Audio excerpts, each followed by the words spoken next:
আপনি চিন্তা করতে পারেন আঞ্জুমানে রহমানিয়া আহমদিয়া সুন্নিয়া মাদ্রাসায় পুরা সেনাবাহিনী প্রত্যেকটা রুমে রুমে তল্লাশি করেছে।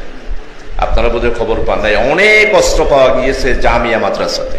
সবচেয়ে আশ্চর্যের বিষয় হচ্ছে কি জানেন, বাংলাদেশের অনেক শিক্ষা প্রতিষ্ঠান আছে, বিভিন্ন মিডিয়ার মাধ্যমে আমরা জানতে পেরেছি দেশি বিদেশি অস্ত্র পাওয়া গেছে বিভিন্ন প্রতিষ্ঠানগুলোতে, নাম বলছি না। বাংলাদেশের অনেক শিক্ষা প্রতিষ্ঠান খবর এসেছে মিডিয়াতে, দেশীয় বিদেশি অস্ত্র পাওয়া গেছে, গোলা বারুদ পাওয়া গেছে, হামলা করার জন্য এই ধরনের অস্ত্র শস্ত্র পাওয়া গেছে। কিন্তু এই জামিয়া আহমদিয়া সুন্নিয়া আলিয়া মাদ্রাসার তার 72 বছরের রেকর্ড হচ্ছে, সেখানে অস্ত্র পাওয়া তো দূরের কথা, প্রশাসনিক কোন পুলিশ, কোন বিডিআর, কোন গোয়েন্দা সংস্থা, কোন আর্মি রুমে রুমে তাল্লাশি করবার জন্য জামিয়ার 14 পর্যন্ত পৌঁছে নাই। এভাবেই সবাই জামিয়াকে সম্মান করত। পাকিস্তান থেকে একজন আওলাদে রসুল সাল্লাল্লাহু আলাইহি ওয়াসাল্লাম বাংলার জমিনে তশরিফ এনেছেন দ্বীনের দাওয়াত দেওয়ার জন্য। তিনি যতভাবে একটা মজলিসে উপস্থিত হলেন, দরুদ পাক পাঠ করার জন্য যে আমরা নির্ধারিত আয়াত তেলাওয়াত করি, ইন্নাল্লাহা ওয়া মালাইকাতাহু ইউসাল্লুনা আলান নবী ইয়া আইয়ুহাল্লাযীনা আমানু সাল্লু আলাইহি ওয়া সাল্লিমু তাসলিমা। এই আয়াত পড়ার পরে শোনার পরে আমরা কি করি? দরুদে মুকাদ্দাস পাঠ করি। এই আওলাদ রাসূল সাল্লাল্লাহু আলাইহি ওয়াসাল্লাম যখন ওই মজলিসে মাহফিলে এই আয়াত পাঠ করলেন, উপস্থিত কেউ দরুদ শরীফ পাঠ করলো না। এটা দেখে তিনি মর্মাহত হয়ে গেলেন। তখন থেকে তিনি মনে মনে খেয়াল করলেন, চট্টগ্রামে এমন একটি আল্লাহর নবীর ঘর, দ্বীনি প্রতিষ্ঠান নির্মাণ করতে হবে, যেখানে নবীর প্রতি মহব্বত পয়দা হবে, মানুষেরা দরুদ পাঠ করবে। এই ধরনের একটা প্রতিষ্ঠান নির্মাণ করার জন্য তিনি মনে মনে খেয়াল করলেন। উনার মুরিদান, অনুসারী ভক্ত যারা আছেন তাদেরকে নির্দেশ দিলেন যে আপনারা চট্টগ্রামে এমন একটি জায়গা নির্বাচিত করুন, যেখানে আমি একটি ঘর নির্মাণ করব, মাদ্রাসা নির্মাণ করব। উনি সাথে সাথে বলে দিয়েছেন, এটা এমন একটি জায়গা হবে যেটা শহরও হবে না, গ্রামও হবে না, ঠিক মাঝখানে হবে, যেই জায়গার পাশে মসজিদ হবে, আশেপাশে দালানপুরা থাকবে। এই ধরনের জায়গা খুঁজতে খুঁজতে ওনার ভক্তরা পেয়ে গেলেন পশ্চিম 16 শহর নাজিরপাড়া এরিয়াতে, বর্তমানে যেখানে জামিয়া আহমদিয়া সুন্নিয়া আলিয়া কামিল মাদ্রাসা প্রতিষ্ঠিত হয়েছে। সুবহানাল্লাহ।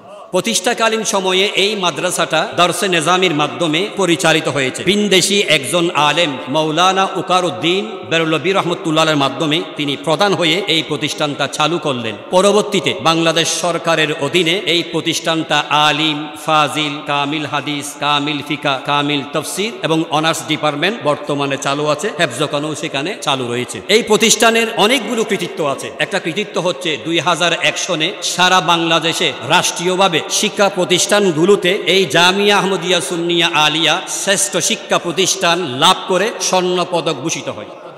আবার এই জামিয়া 2004 সালে সরকারের পক্ষ থেকে শ্রেষ্ঠ অধ্যক্ষ নির্বাচিত হয়। অধ্যক্ষ আল্লামা জালালউদ্দিন আল কাদেরী রহমতুল্লাহ আলাইহি, যিনি জমিয়তুল ফালাহ জাতীয় মসজিদের সাবেক খতিব ছিলেন, এবং ওই একই সনে শ্রেষ্ঠ শ্রেণী শিক্ষক হিসেবে নির্বাচিত হন মুফতি আহলে সুন্নাত আল্লামা সৈয়দ মুফতি ওসিউর রহমান আল কাদেরী মুদ্দাজিল্লুহুল আলী। এই প্রতিষ্ঠানটা সম্পূর্ণ অরাজনৈতিক একটা প্রতিষ্ঠান। এখানে কোনো রাজনীতি চলবে না। এটার একটি মাত্র উদ্দেশ্য হচ্ছে এখানে ঈমান আকীদা শিক্ষা দেওয়া হবে, আদাব আখলাক শিক্ষা দেওয়া হবে, সুফি তত্ত্ব শিক্ষা দেওয়া হবে, নবীর প্রেম শিক্ষা দেওয়া হবে, ওলি আল্লাহদের সম্মান মর্যাদা কিভাবে ধরে রাখতে হয়, এই ধরনের শিক্ষা এই প্রতিষ্ঠানে দেওয়া হয়। প্রত্যেক সপ্তাহে বুধবার মাদ্রাসার ছাত্রদের নিয়ে জলসার ব্যবস্থাপনা করা হয়। বিভিন্ন বিষয় নিয়ে বক্তব্য বিতর্ক প্রতিযোগিতা করা হয়। সবচেয়ে আশ্চর্যের বিষয় হচ্ছে কি জানেন, বাংলাদেশের অনেক শিক্ষা প্রতিষ্ঠান আছে, বিভিন্ন মিডিয়ার মাধ্যমে আমরা জানতে পেরেছি দেশি বিদেশি অস্ত্র পাওয়া গেছে বিভিন্ন প্রতিষ্ঠানগুলোতে, নাম বলছি না। বাংলাদেশের অনেক শিক্ষা প্রতিষ্ঠান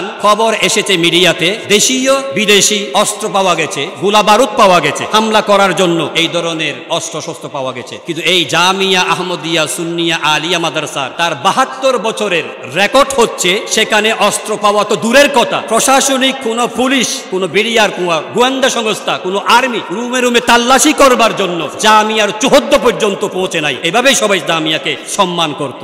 সুবহানাল্লাহ। এই জামিয়া আহমদিয়া সুন্নিয়া আলিয়া এমন একটি প্রতিষ্ঠান, ওনার উল্লেখযোগ্য ছাত্র হচ্ছে, বলেছিলাম অধ্যক্ষ আল্লামা জালালউদ্দিন আল কাদেরী রহমতুল্লাহ আলাইহি। ওনার উল্লেখযোগ্য ছাত্র হচ্ছে শেরে মিল্লাত মুফতি উবাইদুল হক নঈমি রহমতুল্লাহ আলাইহি, মুহাদ্দিসে আজম হাফেজ কারি আল্লামা সুলাইমান আনসারী, আপনাদের সাবেক খতিব আমার শ্রদ্ধাভাজন উস্তাদ, যিনি জামিয়ার উপাধ্যক্ষ পদে দায়িত্ব ছিলেন, উপাধ্যক্ষ আল্লামা সগীর আহমদ উসমানী সাহেব মুদ্দাজিল্লুহুল আলী। জামিয়ার ছাত্ররা বিভিন্ন প্রতিষ্ঠানগুলোতে প্রিন্সিপাল, ভাইস প্রিন্সিপাল, মুহাদ্দিস, মুফতি, ফকি ডিপার্টমেন্ট ডিপার্টমেন্টে চাকরি করছে। ঢাকা বিশ্ববিদ্যালয়ে জামিয়ার ছাত্র রয়েছে, চট্টগ্রাম বিশ্ববিদ্যালয়ে জামিয়ার ছাত্র রয়েছে, সিলেট বিশ্ববিদ্যালয়ে জামিয়ার ছাত্র রয়েছে, বাংলাদেশের সচিবালয় বলুন, ইসলামিক ফাউন্ডেশন বলুন, বাংলাদেশের বিভিন্ন সুপ্রিম কোর্ট বলুন, জজ কোর্ট বলুন, প্রত্যেক সেক্টরে জামিয়ার ছাত্ররা বিভিন্নভাবে দেশের কল্যাণে অবদান রেখে যাচ্ছে। সুবহানাল্লাহ।